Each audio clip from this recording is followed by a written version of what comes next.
Hey, it's Manny Wolverine here, aka Random Pop Culture News here, aka it's also known as Manny Wolverine.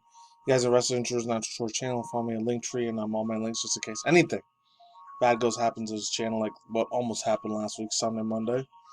Luckily, the video will still be able to be up. I'm listening to the most iconic, old school stuff of Electronic Arts, EKEA, that they ever created was the Mirror Edge 1 and 2 games. I'll leave the link to the full video down below. So, it's for Nintendo. Like, there was another one from, I think it was something Engadget, and then there was another one, Gamer Ramp, but those freaking thing always make my freaking computer, they always make it go a lot slower because there's way more extra ads on there compared to Nintendo Live. So I'm just going to read on Nintendo Live. It's a lot faster. Some Liam Doolin again.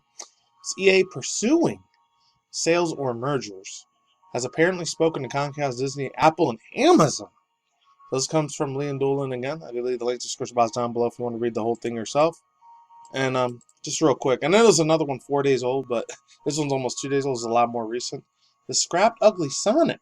That's what it says. This is the one Game Informer that they created this one. Scrapped Ugly Sonic movie designer makes cameo in Chippendale Disney Plus series. I was really shocked as how they actually did this like 3 weeks ago. I thought it was going to be a full movie. It was just going to be a TV series for Disney Plus. So, fortunately, I'm going to be able to watch it because I don't have Disney Plus. So, I don't know. I'll probably just get it just for that, and that's it. So, let's just get this thing started. I might have to do 2 or 3 cuts, unfortunately, edit, jump cuts. So it says, Microsoft's recent acquisitions of the video gaming industries like Bethesda and Activision and Blizzard sent the entire industry into a frenzy, with companies like Sony pulling out its wallets to acquire Halo and Destiny's developer Bungie. Or it's Bungie Studios, that needs no introduction. It also is apparent, now in the latest development, a news report by the website Pluck, I've never heard of Puck, or Puck, however you say it, reveals EA is actively pursuing sales on a merger with an even bigger company. According to a reporter via Kotaku, the Battlefield and FIFA's make their supposedly already held talks with the companies like Disney, Apple, and Amazon. It's also apparently been in negotiations with NBC Universal as a potential merger, but now the two parties could not come to an agreement. Both parties declined to comment, and EA said it did not respond to any rumors and/or speculation. Comcast CEO Brian Roberts proposed the merger, and if it had gone ahead, it would have seen that Roberts remained in control with their current EA, aka Electronic Arts, CEO Andrew Wilson as head of the new mega business. EA has supposedly been, quote, persisting in pursuing a sale, unquote, and is only, only more eager after Microsoft sealed the deal with Activision and Blizzard. It would also like an arrangement, seeing that Wilson will remain as executive chief CEO. And although it is believed that no deals were currently in the works, it is reportedly still keen to make an acquisition and the merger will happen. How do you feel about EA being acquired, merging with another technology company, yada yada? Share your thoughts below. Yeah, real thoughts, views, and opinions. I'm not sure if that has anything to do with video games industry. When you hear about these crappy old mainstream media, dinosaur news media places like CNN or Fox or NBC, ABC, CBS, all these places, or Paramount Plus, or freaking, I don't even know about Amazon. They only been around for like 20, 25 years. So I wouldn't call them mom and pop things. They're billion-dollar conglomerate businesses. And then they're doing deals with Comcast and places like that, or NBC Universal. That kind of, it makes me a little fucking worried for the future of gaming because they're just going to go all TV series and all movie series only, and they're not going to give 2 craps in a rat's butt about the real video gaming industry.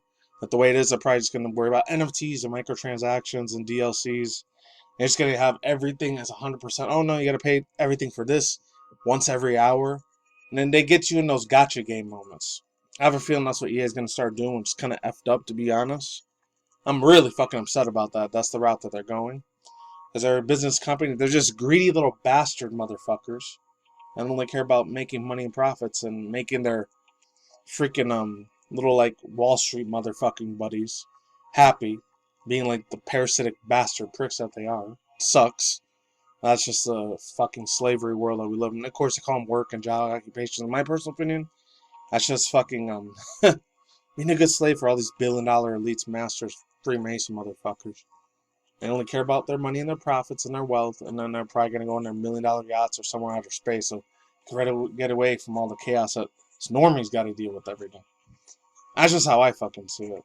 So if EA's gonna start going away from the gaming industry, it kind of sucks. They had really, really good shit. They had Mass Effect out there. They had the Destiny 2 1 series.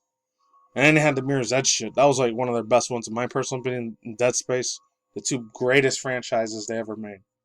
Everything else is kind of bored me a little bit. So let's continue on with the next part. So oh, this one's funny. I couldn't place the Sonic the Hedgehog music in the background, but I forgot to show it. Oh well. This comes from John Carrison. This is funny. Ugly Sonic, they're calling it. Movie design makes cameo on Chip and Dale Disney Plus series. This is the revival of a renovation of Disney Chip and Dale Rescue Rangers today with a new film. In terms of the Chipmunks and the dual-screen adventures in the Hollywood focus satire set years after the film, their fame has faded away. Chip and Dale's deal with the realities of staying relevant in the industry has changed significantly over the course of multiple decades. In one of the fan conversations, the Rangers run into a familiar face that they never thought they'd see in a million years. Oh man, we'd see in the film's Ugly Sonic. That's what they call him. The creepy, uncanny valley version of Sonic. But let's move on. I'm not going to read the last paragraph at the end, but you'll see it yourself if you want to check it out. Links in the description box below. And that's right, the version of Sonic the Hedgehog caused the 2020 film to be delayed and remodeled to make his triumphant return in Chip and Dale Rescue Rangers. Polygon spoke with, probably going to butcher his name, Kiva Schaefer, the developer of Chip and Dale. So that we're getting a reject mascot likeness on one of his favorite cameos in the movie. He says, quote, "It's one of my favorite things to do in a movie, and I'm very excited for the people to see it," Schaefer told Polygon. "I don't know what I should do or if I'm allowed to say it or talk about it. I think I'll actually plead the fifth." And that's the trailer there too. I guess that's gonna be a description box too. Ugly Sonic is played by the perfection by the I Think You Should Leave creator and the star Tim Robinson. In the scene where Sonic appears, he has a full booth with photos of his range and talks about the time the internet got a look at his human teeth and could, quote, burn the place down, unquote. It's okay, though, because he has a pretty sweet reality show in the works. Not only does Ugly Sonic show up in the mug of his mug in the film, and plenty of the other animated characters.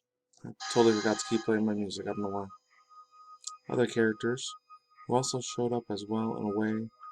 The movie is like a modern day Who Framed Roger Rabbit. Schaefer told Polygon, to quote, "It's super important for me to get a bunch of third-party cartoons because of this. I'm going to be some sort of celebration in the animation.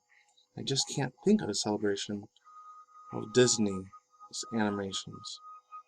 Yeah, so overall thoughts, views, and opinions. This was a really funny ass cameo. I would have did a reaction mode, but no, it is with Disney. I don't want to get a copyright claim or community guidelines strike or any of that bull crap. And to deal with that, because I would have been really, really not devastating for me, but would have been a piece of crap. But this dude right here, man. I remember some people say, "Oh, it's just a fake conspiracy theory of him to look ugly on purpose." Sega wanted to make it look ugly on purpose and have the real Sonic the Hedgehog hiding in the background somewhere. 2 years later, it took like a year and a half for them to completely get rid of this old, crappy, ugly looking thing. It's still ugly, creepy as hell on the Uncanny Valley, I'm not gonna lie. It really is. So I got a credit to John Carson that made this article, and that's it. I don't know if any people remember Chip and Dale Rescue Rangers, man. You remember this chick on Gadget, Hack Wrench. I remember this like any of you guys around the 90s, you remember this girl. And I was like one of the first probably anthropomorphic girls. I probably had the biggest crush on it when I was like 6, 7, 8 years old. Now it's crazy to believe, but it's true. Even before Lola Bunny, Tanya Bandicoot from the Crash Bandicoot series, and Coco Bandicoot, and even before freaking, this is gonna sound insane, and I'm probably going there, before Isabel, the chick from Animal Crossing, and then the other girls from like Crystal Fox. And that's a very, very big, super famous furry anthropomorphic chick. This is like one of my old school waifu crushes back in the day. I loved her, man. smart, intelligent, and beautiful. Man, she was awesome. I think it was the same chick that played Babs Bunny too from Tiny Toons. I could be wrong. I don't know. Might be the same voice actors. That's all I gotta say for now. I'm out here. Links to shirts on below. Cartoons. Peace out once again, ladies and gentlemen. Roseman, bam, wisdom, as always. Talk to the Niki Komodis out there. I will see when I see you guys today. Good night. Wherever you're at in the universe out there, this is Mitchell Con's channel. Go to video game industry news, and manga news, all the other video content, drama, Twitter, Twitch, YouTube, bot drama, beef videos, and reaction videos. I'm making a future and set. Take it easy. I'm gone.